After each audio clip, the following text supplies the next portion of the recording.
Hello everyone and welcome back to another video from Wake&Tech. In this video, I'm going to show you how to log out from your account on Shippo. So let's get started right away. First of all, open up the web browser within which you have not logged out from your Shippo account. After opening it up, tap on the search box and then type in goshippo.com in the address bar and press enter. You will now be taken into the official Shippo website. Now from the homepage, if you click on the login button, you will directly be logged into your account since you have not logged out.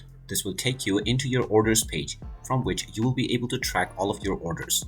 Now if you wish to log out, simply tap on the profile icon at the top right corner and you will see the logout button. Go ahead and tap on this and now you will immediately be logged out from your Shippo account and taken back into the main homepage. From this page, if you wish to log back in, you can simply click on the login button and proceed with your credentials in order to log into your account. And there you have it. That is how easy it is to log out from your Shippo account.